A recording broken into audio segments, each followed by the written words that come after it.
I went to my son's wedding as a single father, but when I arrived, my chair had a name tag. Annoying old man, invited out of obligation. My daughter-in-law's wealthy family burst into laughter, but the next day I prepared a surprise. I'm glad to have you here. Follow my story until the end and comment the city you're watching from so I can see how far my story has reached. My name is Vincent, and at 58 years old, I thought I'd seen every kind of pain life could throw at me. I'd buried my beloved wife Sarah 12 years ago, raised our son Marcus alone through his teenage years, worked double shifts to pay for his college, and watched him build what I thought was a good life. But nothing prepared me for the humiliation I felt walking into that wedding reception. The venue was magnificent, one of those upscale country clubs where everything gleams and whispers of old money. Crystal chandeliers cast warm light over tables draped in ivory silk, and the scent of white roses filled the air. I'd worn my best suit, the navy one I'd bought for Sarah's funeral and had tailored last month because I'd lost weight. I wanted to look respectable for my son's big day. The reception desk sat near the entrance, manned by a young woman with a practiced smile. Behind her, name tags were arranged alphabetically on a silver tray. I approached, straightening my tie nervously. "Name, please?" she asked, fingers hovering over the tags. "Vincent Castellano, father of the groom." Her smile faltered slightly as she searched through the tags. She picked one up, hesitated, then handed it to me with an apologetic expression that should have warned me. I looked down at the white card in my hand, expecting to see my name printed in elegant script like all the others. Instead, in bold black letters, I read, "Boring old guy, invited out of obligation." The world seemed to tilt. I read it again, certain I'd misunderstood, but there it was, clear as day. My throat went dry, and I felt heat creep up my neck. "There must be a mistake," I whispered, showing the tag to the young woman. Her face went pale. "Oh my goodness, I'm so sorry. Let me get the wedding planner." "No." My voice came out sharper than I intended. I didn't want to cause a scene. This was Marcus's day. I forced a smile. "It's fine. Just, is there another tag?" She searched frantically but came up empty. "I'm afraid this is the only one with your name." I pinned the humiliating tag to my lapel with hands that trembled slightly. Around us, other guests chatted happily, their normal tags reading things like Uncle Robert or college friend.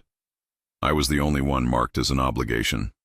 Walking into the reception hall felt like entering a courtroom where I'd already been sentenced. The room buzzed with conversation and laughter. I spotted Marcus immediately, tall, handsome in his tuxedo, beaming as he shook hands with well-dressed guests. Beside him stood Sophia, radiant in her designer gown, her family clustered around them like protective angels. The Blackwoods, Sophia's family, commanded attention wherever they stood. Her father, Richard Blackwood, owned the largest construction company in the state. Her mother, Patricia, wore jewelry that probably cost more than my annual salary. Her brother, James, managed their family's real estate investments. They moved through the crowd with the confidence of people who'd never questioned their place in the world. I made my way toward Marcus, hoping for a warm greeting, maybe a chance to congratulate him properly. But as I approached, I noticed something that made my stomach drop further. Richard Blackwood caught sight of my name tag first. His eyes widened, then he nudged his wife.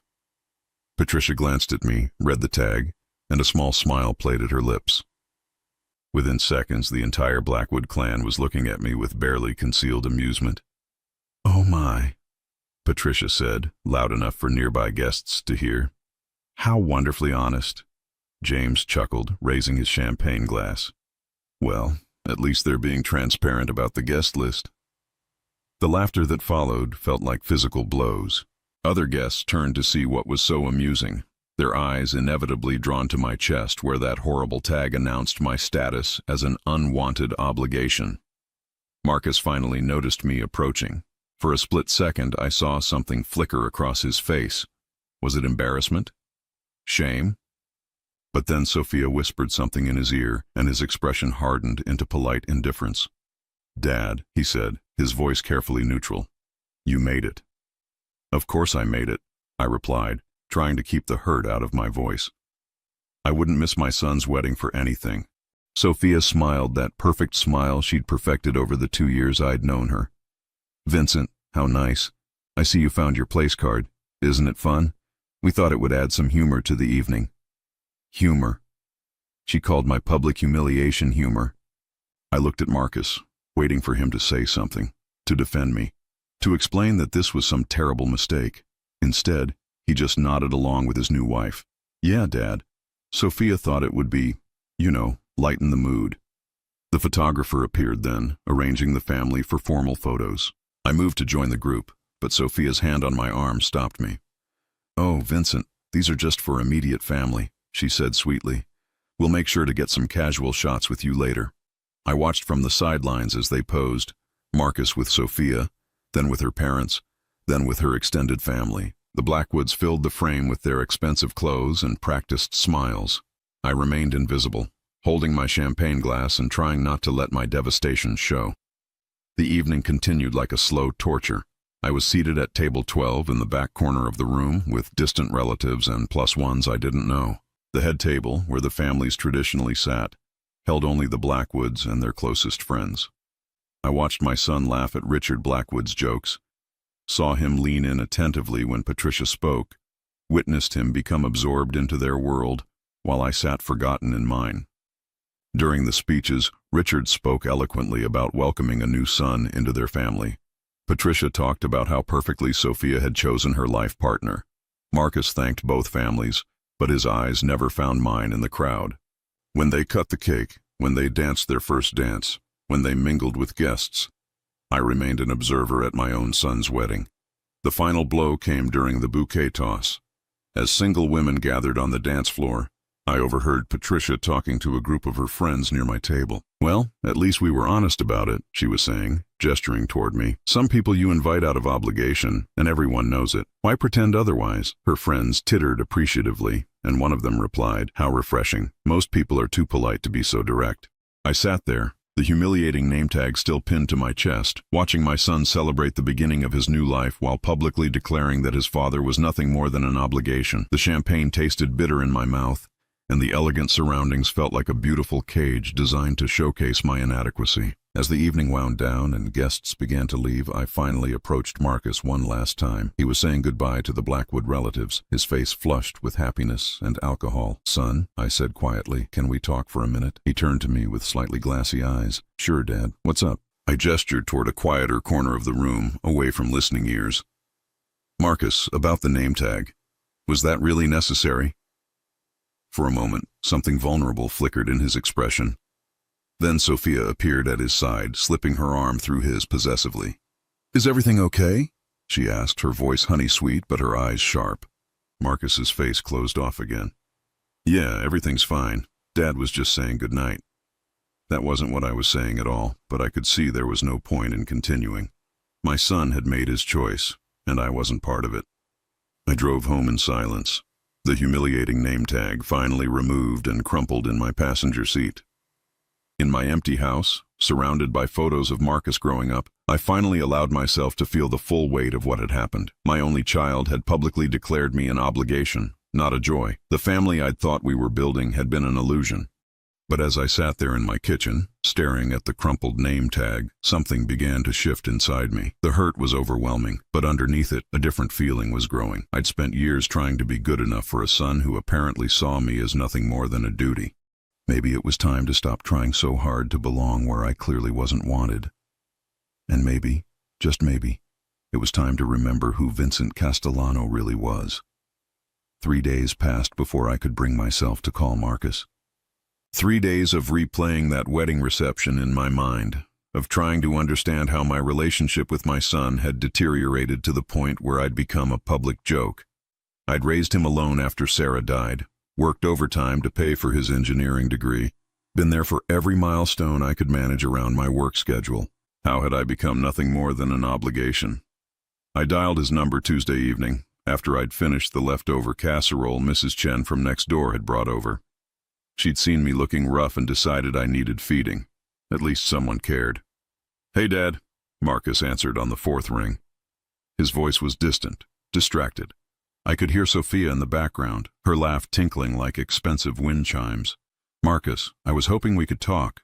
About the wedding. About us." A pause. Then, "Dad, look, I know you were upset about the name tag thing, but it was just a joke. Sophia's family has a sense of humor about these things." A sense of humor? I felt my grip tighten on the phone. "Son, that wasn't humor. That was humiliation." In front of everyone who matters to you. Another pause, longer this time. When he spoke again, his voice had taken on that patient tone people use with children or elderly relatives. Dad, you're being overly sensitive. It's not like it was a lie, right?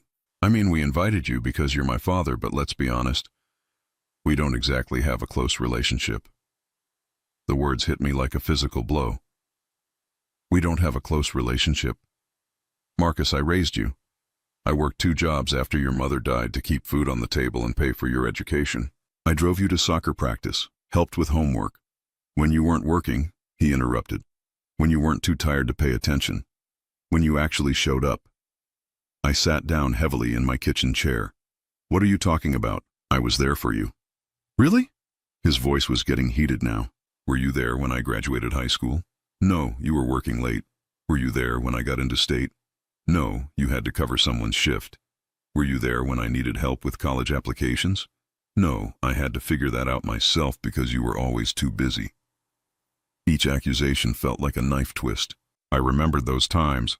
The graduation I'd missed because of a work emergency. The scholarship applications I'd been too exhausted to help with after pulling double shifts. But I'd done it all for him, to give him opportunities I never had. Marcus, I did everything for you. You did everything for work. He cut me off. And I get it, Dad. I understand you had to provide for us, but don't act like we were close. Don't act like you were father of the year. The background noise on his end had gotten quieter. I could picture Sophia listening to every word, probably nodding in approval. Is she there? I asked quietly. Is Sophia listening to this? What does that matter? She's my wife. We don't have secrets. But something in his tone told me she was indeed there, probably coaching him through this conversation. I'd noticed it over the past 2 years, how Marcus's attitude toward me had shifted after he started dating her. How our phone calls became shorter, our visits less frequent. How he'd gradually stopped including me in major decisions about his life. Marcus, can you meet me for coffee tomorrow? Just us. No Sophia, no distractions, just father and son. A long silence. I heard muffled voices as if he was covering the phone. Finally, I don't think that's a good idea right now, Dad. Sophia and I are trying to settle into married life, and honestly, we don't need the drama. Drama? What drama? I'm asking to have coffee with my son. Look, Dad, I've been thinking about this a lot lately. Maybe some space would be good for both of us. You clearly have some resentment about how I see our relationship, and I need time to figure things out. The line went dead. My son had hung up on me. I sat in my kitchen for a long time after that, staring at the phone in my hand. Outside, the neighborhood was settling into evening routines. Kids being called in for dinner, dogs being walked, the normal rhythms of family life that I'd once been part of. That weekend, I decided to clean out the garage, partly to distract myself and partly because I'd been putting it off for months. Among the boxes of Christmas decorations and old tools, I found a container I'd forgotten about, one of Sarah's memory boxes. Inside were things she'd saved from Marcus's childhood, report cards, art projects, photos, and at the bottom, a manila envelope with my name on it in her handwriting. I opened it with trembling fingers. The first item was a letter she'd written but never given me, dated just months before her death. My dearest Vincent, it began. I know these have been the hardest years of our lives, watching Marcus struggle with my illness, trying to keep everything normal for him. I see how hard you work, how you take on extra shifts so we can afford my treatments and still save for Marcus's college. I see how exhausted you are, how you push yourself beyond your limits for our family. I need you to know that Marcus sees it too, even if he can't express it now. One day, when he's older, he'll understand the sacrifices you made. He'll appreciate the father who gave up his own dreams to secure his son's future. Tears blurred my vision as I continued reading. Sarah had documented things I'd forgotten, the nights I'd stayed up helping Marcus with science projects after working 14-hour days, the way I'd driven through a snowstorm to get to his school play, the college fund I'd slowly built despite our medical bills. But there was more in the envelope. Phone records from the past 2 years. Calls Marcus had made to our home phone that I'd apparently missed. Voicemails that had somehow been saved to Sarah's old phone. With shaking hands, I scrolled through them. The messages painted a different picture than the one Marcus had described. In the earlier ones, he sounded hurt, confused. Dad, I've been calling. Did you get my messages? I got the job at Morrison Engineering. I thought you'd want to know. Another. Hey, Dad, Sophia and I are thinking about getting engaged. Can we talk? I felt sick. I'd changed our answering machine setup after getting too many robocalls, and somehow these messages had been rerouted to Sarah's old phone, which I'd kept charged but rarely checked. But the later messages were different. Marcus's tone had grown colder, more distant. "Dad, I don't know why you're not returning my calls. Sophia says maybe you're just not that interested in my life anymore. Maybe she's right." And then, the final message, dated just 6 months ago. "You know what, Dad? Forget it. Sophia's family has been more supportive in 2 years than you've been in the last 10. At least they show up when it matters." I sank onto a dusty box, holding Sarah's phone and feeling like the world had shifted beneath me. Marcus had been trying to reach out, and I'd missed it. My attempts to respect his independence, to not be a clingy father, had been interpreted as disinterest. And Sophia had been there to offer her family as a replacement. The next revelation came when I decided to go through the cards and letters Sarah had saved. Tucked between Marcus's childhood birthday cards, I found something that made my blood run cold. A note in handwriting I didn't recognize. "Marcus," it read, "I know this is hard, but you have to see the pattern. Your father chooses work over family, just like he chose work over being there for your mother's treatments. Some people just aren't capable of putting family first. You deserve better. With love, Patricia." Patricia Blackwood had been writing to my son. The date on the note was from over a year ago, during the time when I thought Marcus was simply busy with his new job and relationship. I found more notes, all in the same handwriting, all subtly poisonous. They painted me as absent, uncaring, selfish. They reminded Marcus of every missed event, every time I'd been late, every moment when I'd chosen responsibility over presence. But they never mentioned why, never acknowledged that I'd worked those extra shifts to pay off Sarah's medical debt, to build his college fund, to keep our house when the medical bills threatened to bankrupt us. The final piece of the puzzle came in a small address book of Sarah's. Tucked into the back cover was a business card for the Blackwood Construction Company with a handwritten note on the back, "Called about V, family background check complete." My hands shook as I read it. A family background check. They'd investigated me like I was some kind of threat to their daughter's future. And based on what they'd found, a blue-collar widower with a modest income and a history of working long hours, they'd decided I wasn't good enough for their family. But instead of simply excluding me, they'd done something far more calculated. They'd turned my own son against me, slowly and methodically, using his grief over my perceived absences to drive a wedge between us. They'd positioned themselves as the loving, attentive family he deserved, while painting me as the father who couldn't be bothered to show up. I sat in that dusty garage, surrounded by the evidence of their manipulation, feeling a rage so pure it was almost cleansing. The wedding humiliation hadn't been a cruel joke. It had been the final public declaration of their victory. They'd successfully replaced me in my son's life, and they wanted everyone to know it. But as I sat there, a different emotion began to mix with the anger. I thought about Richard Blackwood's construction company, about their wealth and their confidence and their assumption that they were untouchable. I thought about Patricia's smug smile as she'd called my humiliation refreshingly honest. I was a civil engineer. I'd spent 30 years in the construction industry before moving to municipal inspections. I knew how the business worked, knew the corners that got cut, knew the difference between what was legal and what was right. And I remembered something Richard Blackwood had said at the reception, boasting to his friends about a big municipal contract they'd just landed, about how they'd found ways to maximize profit margins while still meeting specifications. In the construction business, those were dangerous words. And suddenly, I realized that maybe it was time to find out exactly how the Blackwood construction empire had been built.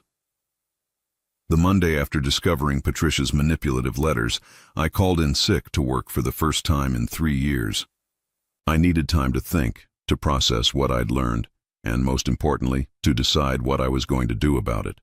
I spent the morning walking through downtown, past the gleaming office buildings and construction sites that dotted our growing city. Everywhere I looked, I saw Blackwood construction signs. They had their fingers in every major project: the new courthouse, the hospital expansion, the bridge renovation that had been in the news. Richard Blackwood hadn't been exaggerating about his company's reach. But as I walked past one of their active sites, something caught my attention. I'd been inspecting construction projects for the city for 15 years, and certain things became second nature. The concrete mix being poured didn't look right, too thin, too gray. The rebar spacing seemed off. The workers moved with the casual efficiency of people who knew they weren't being watched too closely. I stood across the street, pretending to check my phone while I observed the operation. This was the new community center project, a $12 million municipal contract that the city had awarded to Blackwood Construction after a competitive bidding process. I remembered the paperwork crossing my desk, remembered Richard's winning bid coming in just under the competition. My phone buzzed with a text from my supervisor, Tom. "Hope you're feeling better. The Blackwood inspection for the community center got moved to Thursday. Can you handle it when you're back?" I stared at the message, then at the construction site across the street. As the assigned municipal inspector for this project, I'd be the one signing off on whether their work met city standards. The irony wasn't lost on me. The family that had systematically destroyed my relationship with my son was about to have their work evaluated by me. That afternoon, I drove to the city archives and pulled the files on Blackwood Construction's recent municipal contracts. What I found made my engineering background sing with alarm. Bid specifications that cut right to the legal minimums, material lists that consistently chose the cheapest acceptable options. Timeline estimates that seemed impossible unless corners were being cut. I spread the documents across a table in the quiet archive room, my mind working through the implications. Individually, each choice was legal, technically meeting code requirements. But together, they painted a picture of a company that prioritized profit over quality at every possible turn. The next morning, I went back to work with a renewed sense of purpose. Tom noticed immediately. "You look better," he said, glancing up from his coffee. "Whatever bug you had seems to have passed." "Yeah, I think some fresh perspective was exactly what I needed." I threw myself into work with an intensity that surprised my colleagues. I requested assignments for every Blackwood construction inspection that came through our department. I volunteered for weekend overtime to review municipal contract compliance. I even started arriving early to review historical inspection records. "Damn, Vincent," said Maria, one of our junior inspectors. "Did you drink some kind of super coffee? You're like a man possessed." She had no idea how right she was. Within 2 weeks, I'd built a comprehensive picture of Blackwood Construction's practices.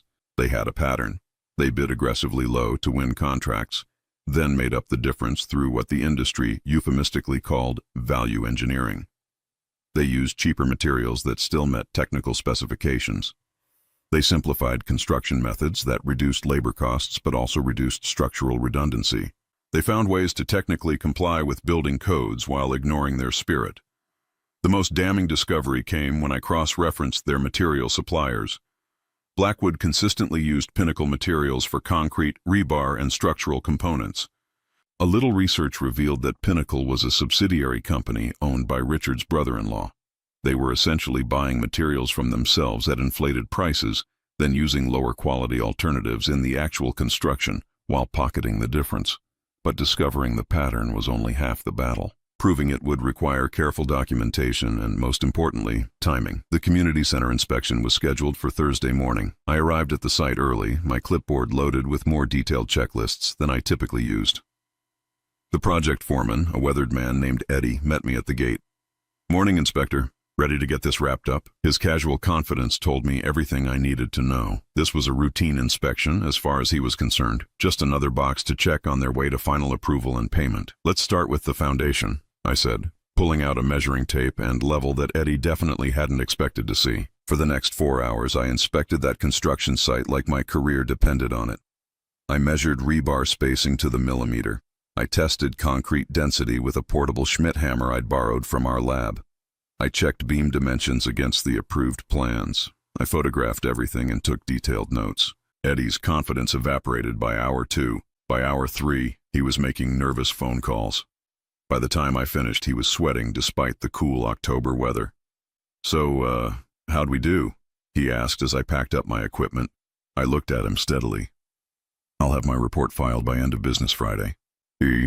What I didn't tell him was that I'd found at least a dozen code violations. Nothing catastrophically dangerous, the building wouldn't collapse, but enough to fail inspection and require expensive corrections. That evening, I sat in my home office, drafting the most thorough inspection report I'd ever written. Every violation was documented with photographs and measurements. Every code reference was cited precisely. Every required correction was specified in detail. But more than that, I'd started to see the bigger picture. The community center was just one project. Blackwood Construction had been awarded 37 municipal contracts in the past 5 years, totaling over $180 million in taxpayer money. If they were cutting corners on all of them. I pulled out my laptop and started making phone calls to former colleagues, inspectors in other departments, even contractors who'd lost bids to Blackwood. Slowly, a network of information began to emerge. "Yeah, I always wondered how they came in so low on that hospital job," said Rick Patterson, a former co-worker who'd moved to the county office. "But their inspector signed off, so what could we say?" "I heard rumors about their material sourcing," admitted Janet Mills, who worked for the State Highway Department, "but proving it would have been career suicide. The Blackwoods have too much political influence." Each conversation added another piece to the puzzle. Blackwood Construction's success wasn't built on superior efficiency or innovative techniques.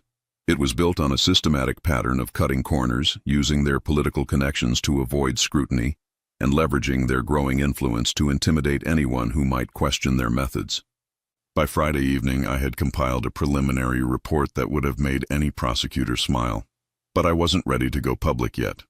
I needed more evidence, more documentation, more ironclad proof that couldn't be dismissed or buried by the Blackwoods' political allies. Saturday morning, I drove past Marcus and Sophia's new house, a beautiful colonial in Willowbrook Estates that I knew they couldn't afford on Marcus's engineer salary alone. The Blackwoods had helped with the down payment, of course, another way of ensuring their daughter's comfort while binding my son to their family's generosity. I parked across the street and watched as Marcus emerged to get the morning paper. He looked happy, content, successful in his expensive clothes and his expensive neighborhood. He had everything he wanted: a beautiful wife, a comfortable life, acceptance into a wealthy family. All it had cost him was his father. As I watched him disappear back into the house, I made a decision. I wasn't going to destroy the Blackwood empire out of revenge or spite. That wouldn't bring my son back, and it wouldn't heal the wounds that Patricia's manipulation had carved into our relationship. But I was going to do my job. I was going to be the inspector that this city deserved, the one who couldn't be bought or intimidated or convinced to look the other way. If Blackwood Construction's business practices couldn't survive proper scrutiny, that wasn't my problem. It was theirs. Sunday afternoon, my phone rang. Marcus's name appeared on the caller ID, and for a moment my heart leaped with hope. Maybe he was calling to apologize, to bridge the gap between us. "Hey, Dad," he said, and I could immediately tell this wasn't a social call. His voice had that careful, formal tone he'd been using with me for months. "Marcus, how are you? How's married life treating you?" "It's good, Dad, really good. Listen, I'm calling because Richard mentioned that you're the inspector assigned to their community center project." My grip tightened on the phone. Richard had mentioned it. Of course he had. "That's right, it's part of my regular assignment rotation." "Well, that's great. It's nice to know the project is in good hands." A pause. "Richard was hoping you might be able to expedite the final approval. They're eager to move on to the next phase." There it was. My own son, calling to ask me to give his father-in-law special treatment. The request was wrapped in family pleasantries, but the message was clear. Richard Blackwood expected preferential treatment because I was now connected to his family. "Marcus, you know I can't show favoritism in municipal inspections. That would be unethical and probably illegal." "I'm not asking for favoritism, Dad. Just, maybe a little extra efficiency. For family." For family. The words twisted in my chest like a knife. When had I ever been able to claim family as a reason for anything? When had the Blackwoods ever extended me the courtesy they expected me to give them? "Son, I'll process the inspection according to standard procedures and timeline. That's the most ethical thing for everyone involved." A long silence. Then, "Dad, is everything okay? You seem tense." I almost laughed. Tense didn't begin to cover what I was feeling. "I'm fine, Marcus. Just taking my responsibilities seriously." "Okay. Well, I'll let Richard know to expect the results on your normal schedule." After he hung up, I sat staring at my phone, feeling the last of my illusions about my relationship with my son crumble away. He hadn't called because he missed me or wanted to repair our relationship. He'd called because his new family needed something from me. That night, I made a decision that would change everything. I opened my laptop and began typing a detailed memo to the city attorney's office, requesting a comprehensive review of all Blackwood Construction municipal contracts from the past 5 years. If Richard Blackwood wanted to play family politics with municipal inspections, He was about to learn that Vincent Castellano took his professional integrity more seriously than his personal pain. The game was about to change, and this time, I wasn't going to be the one left standing on the sidelines. The response from the city attorney's office came faster than I expected. Tuesday morning, I found myself sitting across from Amanda Chen, the deputy city attorney, in her sterile downtown office. She was younger than I'd anticipated, probably in her early 40s, with sharp eyes and a no-nonsense demeanor that reminded me why she'd built a reputation as someone who didn't back down from politically sensitive cases. "Mr. Castellano," she began, reviewing the preliminary report I'd submitted. "These are serious allegations. If even half of what you're suggesting is true, we're looking at potential criminal violations, not just civil contract disputes." I shifted in my chair, feeling the weight of what I'd set in motion.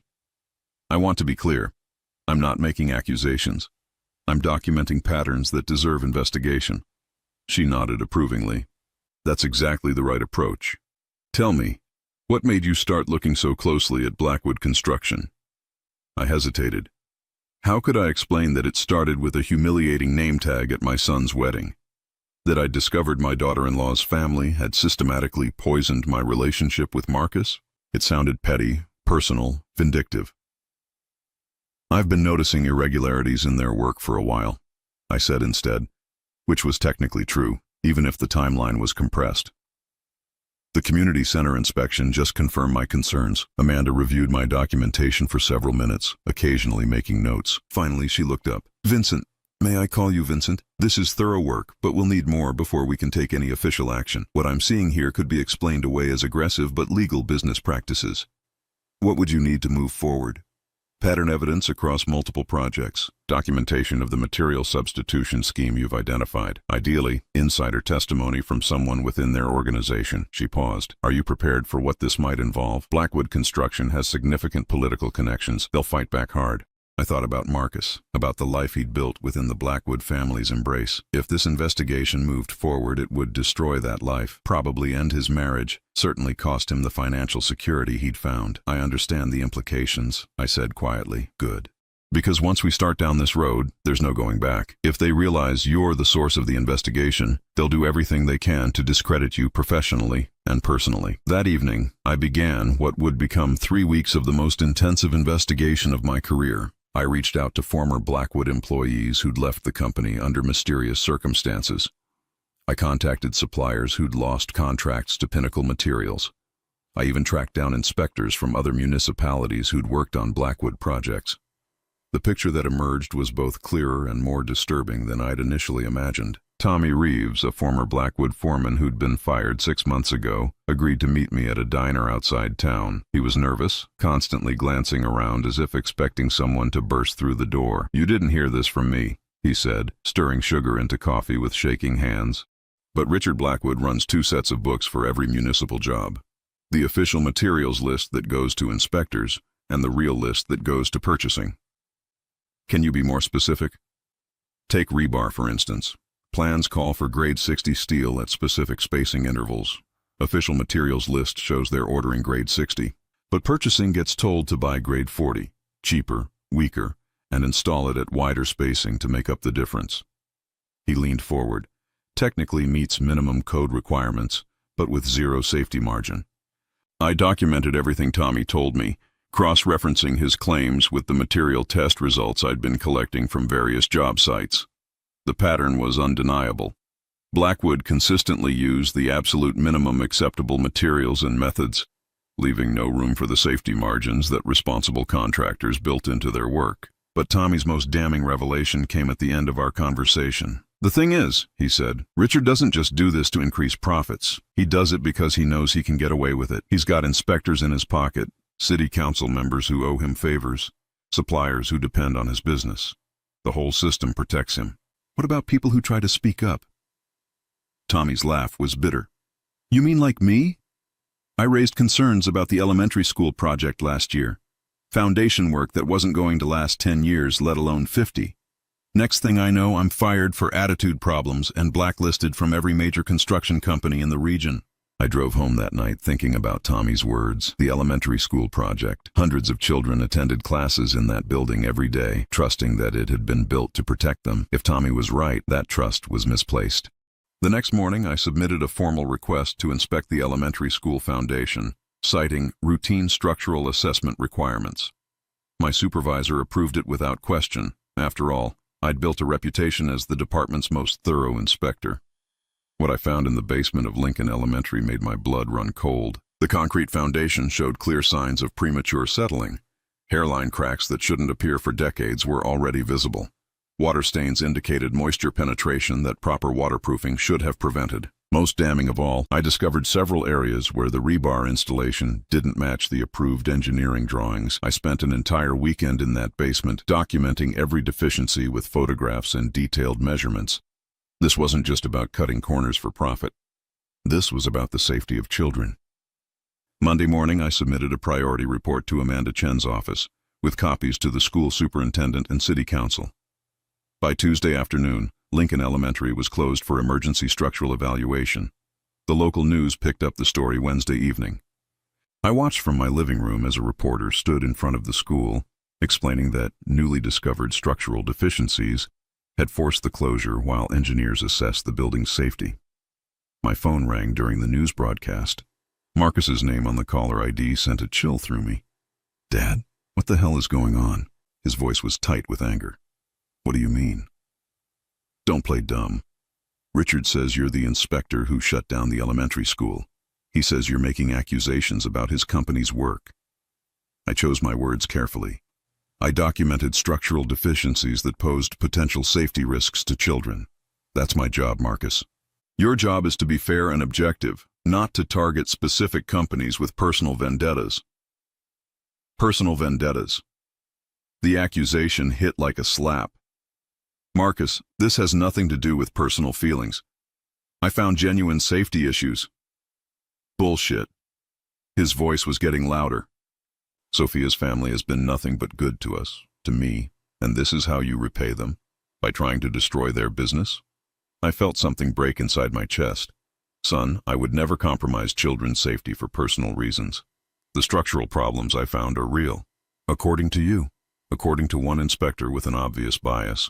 He paused, and when he spoke again, his voice was cold. "I want you to know that whatever relationship we had left, it's over now. Don't call me, don't visit, don't send birthday cards. You're dead to me." The line went dead. I sat in my living room holding the silent phone, feeling like I just watched my son die. Thursday morning brought a meeting I'd been dreading.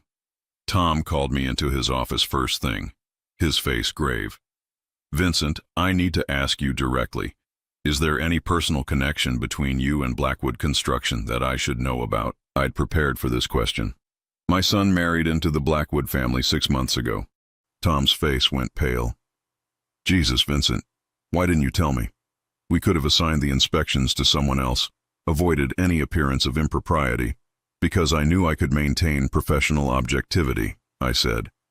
"My personal feelings about the family don't influence my technical assessments, but it creates the perception of bias. Richard Blackwood is already claiming harassment, saying you're using your position to target his company because of family disputes." I felt my jaw clench. "Tom, have you looked at the structural assessment from Lincoln Elementary? Have you reviewed the material test results from the community center? Because if you have, you'll see that my concerns are based on engineering facts, not family drama." Tom sighed heavily. "I believe you, Vincent. I've worked with you for 15 years, and I've never questioned your integrity. But politically, this is becoming a nightmare. The mayor's getting calls, city council members are asking questions, and there's talk of bringing in outside inspectors to review your work." "Let them," I said. "I welcome the review, because when independent engineers confirm what I've found, it'll be clear that Blackwood Construction has been cutting corners at taxpayers' expense for years. And what if you're wrong? What if your findings don't hold up under scrutiny?" I met his eyes steadily. "Then I'll accept the consequences. But Tom, I've been doing this job for 15 years. I know the difference between structural deficiency and family drama." That afternoon, I received a call from Amanda Chen. "Vincent, we need to talk.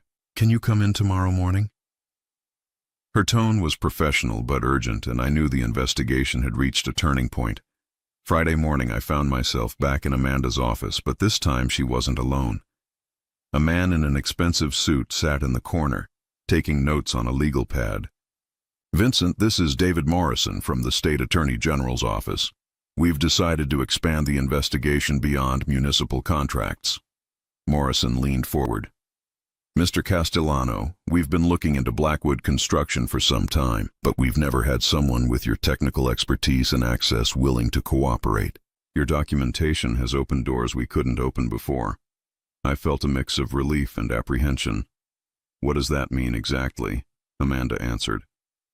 "It means we're launching a comprehensive investigation into Blackwood Construction's practices across all their contracts, municipal, state, and private. We believe there's evidence of systematic fraud, tax evasion, and safety violations spanning at least 5 years. What do you need from me?" Morrison smiled grimly. "Everything you've got and everything you can get. We're particularly interested in the material substitution scheme and the network of shell companies they're using to inflate costs." As I left their office, I realized that what had started as a father's desperate attempt to understand his alienation from his son had evolved into something much larger. The Blackwood Empire was about to face the kind of scrutiny that wealth and political connections couldn't deflect. But as I drove home, I couldn't shake the memory of Marcus's voice on the phone, telling me I was dead to him. In trying to protect innocent children from dangerous construction practices, I'd lost my son completely. The question was whether justice would be worth that price. 3 months after my meeting with the State Attorney General's office, I was sitting in my car outside the federal courthouse, watching FBI agents carry boxes of documents from the Blackwood Construction headquarters. The local news vans had been there since dawn, their satellite dishes reaching toward gray November clouds like mechanical prayers. The investigation had moved faster than anyone expected. What started as a municipal contract review had snowballed into a federal case involving mail fraud, tax evasion, and conspiracy charges. The FBI had obtained warrants for every Blackwood construction office, Pinnacle Materials, and even Richard's personal residence. I watched through my windshield as Richard Blackwood emerged from the building, flanked by expensive lawyers. Even at a distance, I could see the rage in his posture, the way he barked orders at his legal team. This was a man who'd never expected to be held accountable for his actions. My phone buzzed with a text from Amanda Chen. "Press conference at 3 p.m. Thought you should know." I didn't respond. I'd done everything the investigators asked, provided technical documentation, testified before grand juries, explained construction standards to prosecutors who'd never swung a hammer. But now that the consequences were unfolding, I felt no satisfaction, only a hollow emptiness where my relationship with Marcus used to be. The press conference was held at the district attorney's office. I watched it from my living room, volume turned low, as if keeping it quiet might somehow reduce the impact on my family. Today, federal and state authorities have filed charges against Blackwood Construction and its principals, announced District Attorney Rebecca Martinez. The charges include conspiracy to defraud municipal governments, tax evasion, and multiple violations of construction safety codes that endangered public welfare. She outlined the scope of the investigation: 14 municipal projects, $47 million in taxpayer funds, systematic material substitutions that compromised structural integrity. The elementary school was specifically mentioned as an example of reckless endangerment of children for corporate profit. "We want to thank the municipal inspector whose diligent work brought these violations to light," Martinez continued. "This case demonstrates the importance of professional integrity and courage in protecting public safety." My phone started ringing immediately. Tom from work, colleagues from other departments, even reporters who'd somehow gotten my home number. I let them all go to voicemail. The only call I answered came that evening, from a number I didn't recognize. "Vincent, it's Tommy Reeves."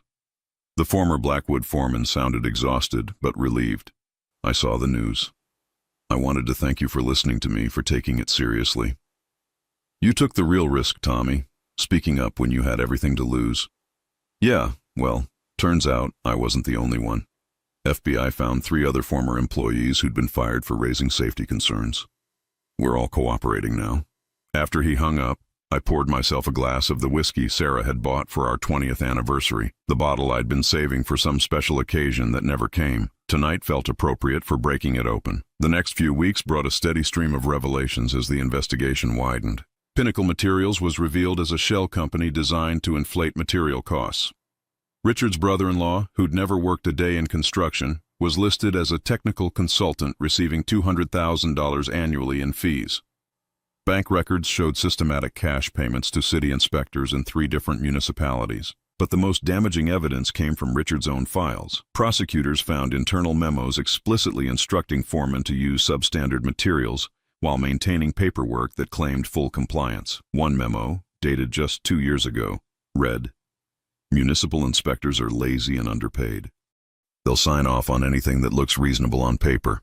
Take advantage of this." The arrogance of it took my breath away. They hadn't just been cutting corners. They'd been openly mocking the system designed to protect public safety. The personal cost became clear when I ran into Janet Walsh at the grocery store. Her daughter had been in Marcus's class in high school, and she'd always been friendly when we'd met at school events. "Vincent," she said, her voice carefully neutral. "I heard about your involvement in the Blackwood investigation." I nodded, not sure what to say. "Marcus and Sophia moved to Denver last week," she continued. "I thought you should know." My heart stopped. "Denver? Marcus got a job with a firm out there. Sophia's pregnant, you know. They wanted a fresh start, away from all the publicity." I stood in the cereal aisle, holding a box of oatmeal, trying to process what she'd told me. My son had left town without telling me. His wife was pregnant with my grandchild, and I'd learned about it from a neighbor in the grocery store. "Vincent, are you okay?" Janet's voice seemed to come from very far away. I managed to nod and excused myself, abandoning my shopping cart in the middle of the store. That night I tried calling Marcus's cell phone. It went straight to voicemail, his familiar voice asking me to leave a message. I hung up without speaking. The trial began in March, 6 months after the FBI raids. I was called as a witness on the second day, walking through the technical evidence that proved systematic material substitutions and safety violations. Richard Blackwood sat at the defense table, his expensive suit unable to hide the fact that he'd lost weight and aged years in the past few months. His lawyers tried to paint me as a disgruntled family member seeking revenge, but the evidence was too overwhelming. The structural engineers who'd independently evaluated the elementary school confirmed every concern I'd raised. The materials testing proved that Blackwood had been using substandard concrete and steel. Former employees testified about the pressure to cut corners and falsify documentation. The most damaging testimony came from Patricia Blackwood herself. Granted immunity in exchange for her cooperation, she admitted to the systematic campaign to turn Marcus against me, producing the letters she'd written and the private investigators' report they'd commissioned on my background. "We saw Vincent as a threat to our daughter's marriage," she testified, her voice barely audible. "We believed that if Marcus remained close to his father, he might not fully integrate into our family's business and social network." Sitting in the witness gallery, I felt a strange mixture of vindication and sadness. The truth was finally being spoken in public, but it had come at the cost of everything that mattered to me. The verdicts came down on a Friday afternoon in late April. Richard Blackwood, guilty on 14 counts of fraud and conspiracy. James Blackwood, guilty on 8 counts of tax evasion and conspiracy. Their company, dissolved, with assets seized to pay restitution to affected municipalities. The sentences were announced 2 months later. Richard received 12 years in federal prison. James got 8 years. Patricia, who'd cooperated with prosecutors, received 2 years probation and community service. I wasn't in the courtroom when the sentences were read. I was at home, packing boxes for my own move. Tom had offered me early retirement with full pension, and I'd accepted. The publicity had made it impossible for me to continue as a municipal inspector. Every decision I made would be scrutinized for bias, every approval questioned for political motivation. I'd found a small house in Asheville, North Carolina, near the Blue Ridge Mountains. It was a place where I could start over, where nobody knew about Vincent Castellano, the whistleblower, or Marcus Castellano's father.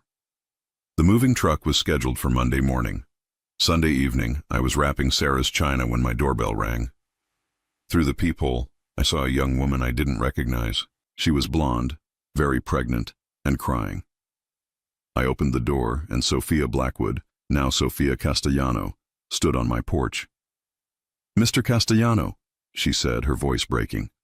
"Can I please come in? I need to talk to you about Marcus." I stood aside, too shocked to speak. She wadded into my living room, looking around at the packed boxes and bare walls. "He doesn't know I'm here," she said immediately. "He made me promise never to contact you." I gestured to the one chair that wasn't covered in packing materials. Please sit down. When is the baby due? 6 weeks. She touched her belly protectively. It's a girl. We're naming her Sarah after Marcus's mother. The name hit me like a physical blow. My granddaughter would carry my wife's name, and I might never meet her. Mr. Castellano, I need you to know that Marcus is destroying himself with guilt, Sophia continued, tears streaming down her face. He barely sleeps, barely eats. He keeps saying he chose the wrong side, that he should have believed you instead of my parents. I sat down heavily on a packing box. Why are you telling me this? Because I can't watch him suffer anymore. Because our baby deserves to have a grandfather. Because... She took a shuddering breath. Because I'm the one who poisoned him against you, and I don't know how to fix it. We sat in silence for a long moment. Outside, the neighborhood was settling into evening routines.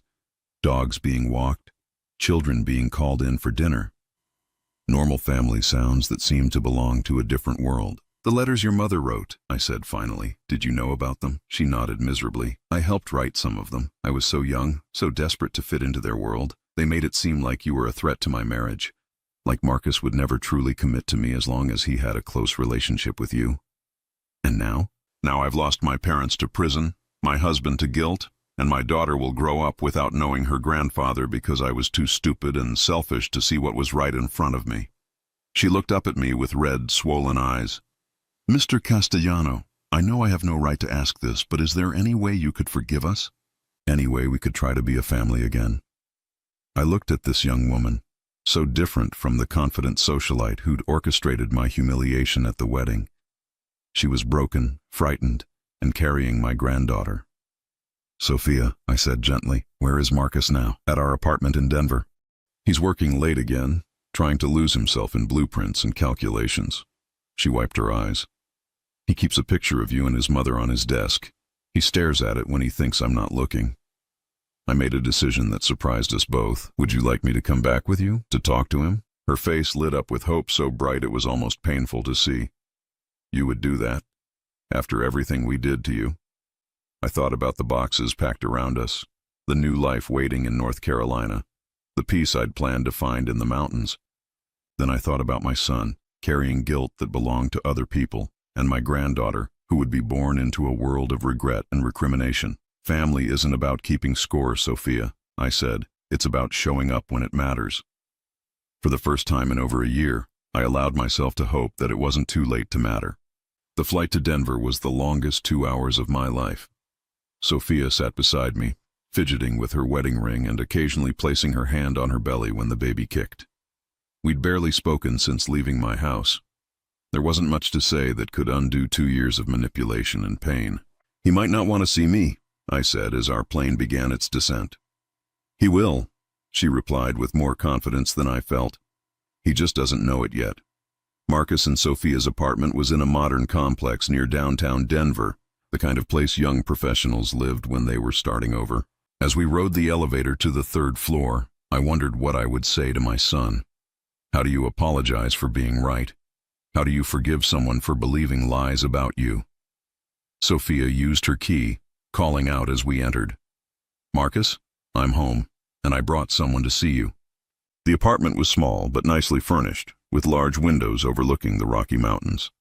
I could see Marcus through the doorway to what must have been their home office, hunched over a drafting table, exactly as Sophia had described. Who did you bring? He called without looking up. If it's another doctor, I told you I'm fine. Marcus. My voice came out rougher than I'd intended. He spun around in his chair, his face cycling through shock, confusion, and something that might have been hope before settling into wariness. He'd lost weight, I realized. His clothes hung loose on his frame, and there were dark circles under his eyes that made him look older than his 29 years. Dad? What? How? He looked at Sophia, who'd positioned herself near the doorway like she was ready to bolt. What's going on? She came to see me, I said, nodding toward Sophia. She told me about the baby. About how you've been. Marcus stood slowly like his joints hurt. Sophia, we talked about this. I told you. You told me never to contact him, she interrupted. You never told me not to visit him. Despite everything, I almost smiled. She was still manipulative, just using her skills for a different purpose now. Marcus, I said, Can we talk? Just for a few minutes. He looked between us, his jaw working like he was trying to decide whether to throw us out or break down crying. Finally, he nodded toward the living room. We sat on opposite ends of their couch, an ocean of awkwardness between us. Sophia had disappeared into the kitchen, giving us privacy while staying close enough to intervene if needed. You look good, Marcus said finally, which was a lie. I looked like a man who'd spent 6 months watching his family destroy itself. You look terrible, I replied, which was the truth. He laughed, a short bark that held no humor. Yeah, well, destroying innocent people's lives takes a toll. You didn't destroy anything, son. You were manipulated by people who saw you as a tool to use against me. Marcus shook his head.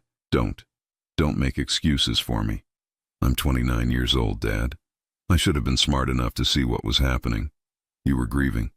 You lost your mother when you were 17, and you were looking for family, for belonging. The Blackwoods gave you that, or at least made you think they did, by turning me against my own father. His voice cracked. Do you know what I said to you on the phone? Do you remember?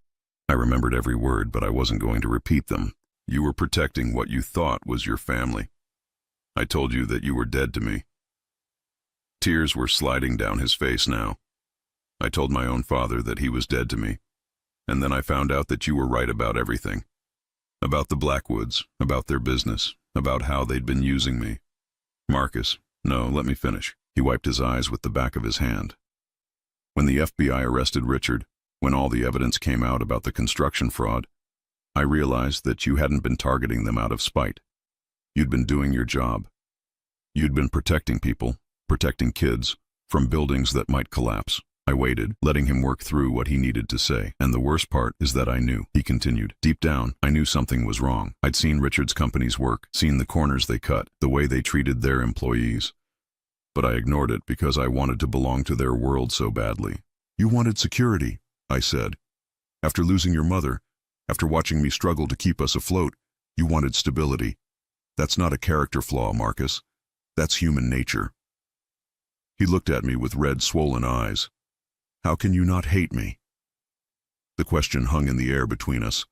How could I explain that loving someone meant forgiving them even when they didn't deserve it? How could I tell him that I'd rather have a son who made mistakes than no son at all? Because you're my boy, I said simply. You've been my boy since the day you were born, and you'll be my boy until the day I die. Nothing you do or say can change that. Marcus broke then, really broke, sobbing like he had when he was small and had fallen off his bike. Without thinking, I moved to his end of the couch and put my arms around him, feeling how thin he'd gotten, how much weight he'd lost carrying guilt that wasn't entirely his to bear. I'm so sorry, Dad, he whispered against my shoulder. I'm so sorry for everything. I know you are, and I forgive you. We sat like that for a long time, father and son, holding each other while 2 years of pain slowly began to drain away. Eventually, Sophia appeared with tea, her own eyes red from crying. I owe you an apology too, Mr. Castellano, she said, setting the tray on their coffee table. I was young and stupid and desperate to impress my parents, but that doesn't excuse what I did to you and Marcus. I looked at her, this young woman who was carrying my granddaughter, who'd driven across 3 states to try to repair the damage she'd helped create. We all made mistakes, Sophia. The question is what we do now. Marcus straightened, wiping his face. What do you mean? I mean, do we keep carrying this guilt and anger, or do we try to build something better? You're about to have a daughter. She deserves better than parents who are consumed with regret and a grandfather who's too proud to forgive. You'd want to be involved? Sophia asked tentatively. After everything? I thought about the house in North Carolina, the quiet retirement I'd planned, the safety of a life without complications. Then I thought about a little girl named Sarah who would grow up without knowing her grandfather if I chose pride over love. If you'll have me, I said. The next few months were a careful dance of rebuilding trust. I postponed my move to North Carolina and rented a small apartment in Denver instead. Marcus and I met for coffee every weekend, slowly learning how to be father and son again. Sophia and I were more cautious with each other, but her pregnancy gave us common ground. We both wanted what was best for the baby. The day Sarah Elizabeth Castellano was born was the day I understood what redemption really meant. I held my granddaughter in the hospital, looking down at her perfect tiny face while Marcus and Sophia slept exhaustedly in the bed nearby.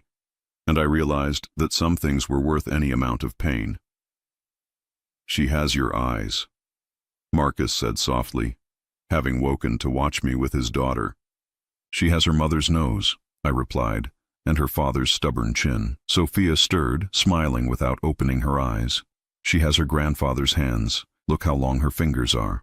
We were quiet for a moment, the three of us and baby Sarah, existing in that perfect bubble that surrounds new families. Dad, Marcus said finally, I want to ask you something. Anything. Would you consider moving to Denver permanently? I know you were planning to retire in North Carolina, but Sarah's going to need her grandfather close by.